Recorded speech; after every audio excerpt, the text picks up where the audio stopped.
प्रिय मित्रों, सादर नमस्कार।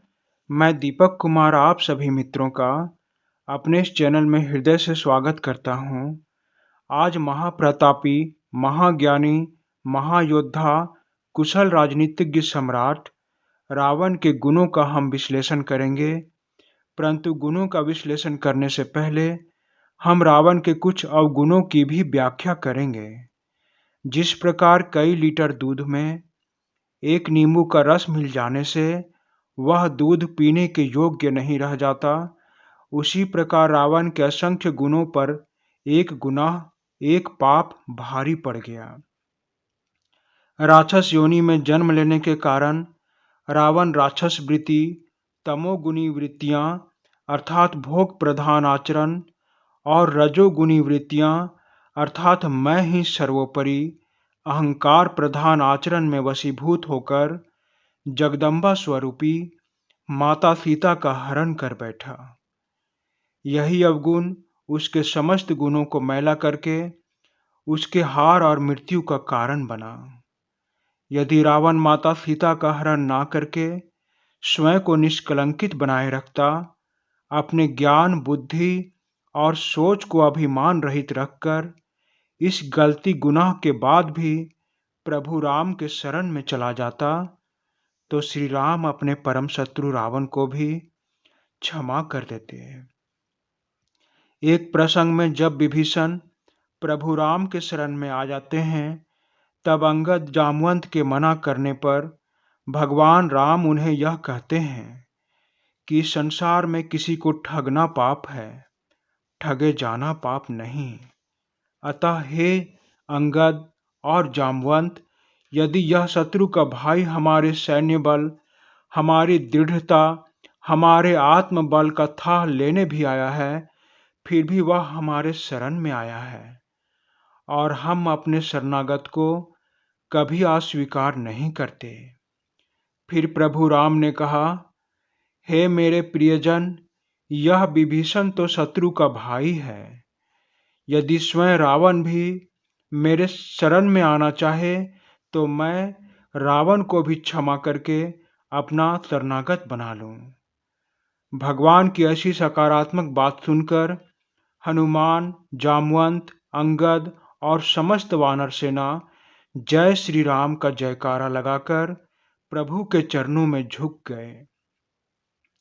यदि रावण अहंकार न करके माता सीता का हरण न करता, तो रावण अपने असीम गुणों का एकमेव गुणवान व्यक्ति होता। शास्त्रों के अनुसार और गुणों के आधार पर राम कई मिल जाएंगे, लेकिन रावण दूसरा नहीं मिलेगा। रावण भगवान शिव का एक अनन्य भक्त था।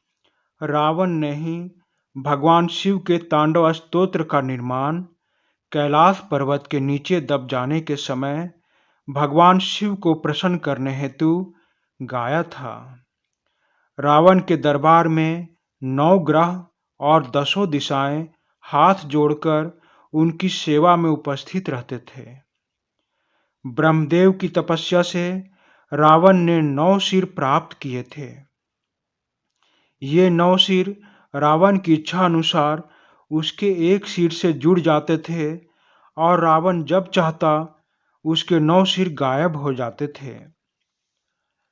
उसने भगवान ब्रह्मा से यह वरदान भी मांगा था कि हे प्रभु, मुझे अमरत्व का वरदान दीजिए। यह सुनकर ब्रह्मदेव ने कहा, यह असंभव है। मृत्यु लोक में जिसने जन्म लिया है उसकी मृत्यु निश्चित है। हर एक चीज नश्वर है। इसलिए हे रावण, तुम अमर होने के वरदान के अलावे कुछ और मांग लो। तब रावण ने कहा, हे परमपिता, यदि आप मुझे अमर होने का वरदान ना दे सकें, तो यह वरदान दीजिए कि मुझे इस संसार में तुच्छ मानव और अधम वानर के सिवा कोई भी जीव ना मार सके। रावण की बात सुनकर भगवान ब्रह्मदेव मन ही मन मुस्कुराते हैं। वे रावण के इस वरदान मांगने के पीछे का कारण जान गए। उन्होंने मन ही मन विचार किया कि हे रावण, तुम त्रिकालदर्शी हो, भूत भविष्य के ज्ञाता हो, इसीलिए स्वयं को भगवान के हाथों मृत्यु दिलाकर मोक्ष प्राप्त करने के लिए स्वयं की मृत्यु का मार्ग ढूंढ लिया। इसीलिए तुमने मुझसे ऐसा वर मांगा। यह सोचते हुए भगवान ब्रह्मदेव ने रावण को वरदान दे दिया। यह वरदान पाने के बाद रावण ने स्वयं को और शक्तिशाली बनाने के लिए फिर से ब्रह्मदेव की तपस्या करके यह वरदान मांगा कि मेरा प्राण मेरी नाभि में बसा हो, कोई भी शत्रु जब तक मेरी नाभि में वार ना करे तब तक मेरी मृत्यु ना हो। क्योंकि जिस अंग से हमें माता के गर्भ में आहार मिलता है, जिस अंग से हमें यह जीवन मिला, उसी नाभि से ही मेरी मृत्यु हो। ब्रह्मदेव ने रावण को यह वरदान भी दे दिया। रावण ने इस वर का भेद अपने छोटे भाई विभीषण को बता दिया, क्योंकि रावण यह पहले से जानता था कि भविष्य में जब विष्णु अवतार लेकर मानव रूप में आएंगे, तब मेरे वरदान के कारण मानव रूपी भगवान के हाथों मेरी मृत्यु होगी। लेकिन भगवान राम यह कैसे जानेंगे कि मेरा प्राण मेरी नाभि में है? उन्हें यह राज मेरा अनुज विभीषण बताएगा। इसीलिए रावण ने अपनी मृत्यु का भेद अपने भाई को बताया। ये सभी भविष्य की घटनाएं रावण पहले से जानता था। अतः रावण भूत भविष्य का ज्ञाता था, जिसने अपनी मृत्यु का चुनाव स्वयं किया। रावण तंत्र विद्याओं का ज्ञाता भी था। उसने इंद्रजाल और मायाजाल में महारत हासिल किया था। किसी भी युद्ध से पहले इसी तंत्र विद्या से स्वयं को प्रबल बनाकर रावण और मेघनाथ युद्ध भूमि में जाते थे। वे जब भी युद्ध में जाने से पहले तंत्र विद्या के केंद्र तंत्र देवी की पूजा सिद्ध कर लेते थे। तब रावण और मेघनाथ को युद्ध में हराना असंभव हो जाता था। इसी कारण जब रावण का बेटा मेघनाथ लक्ष्मण से युद्ध करने जा रहा था, तब मेघनाथ तंत्र देवी की पूजा करने लगा। यह राज विभीषण को मालूम था। विभीषण श्री राम के पक्ष में थे।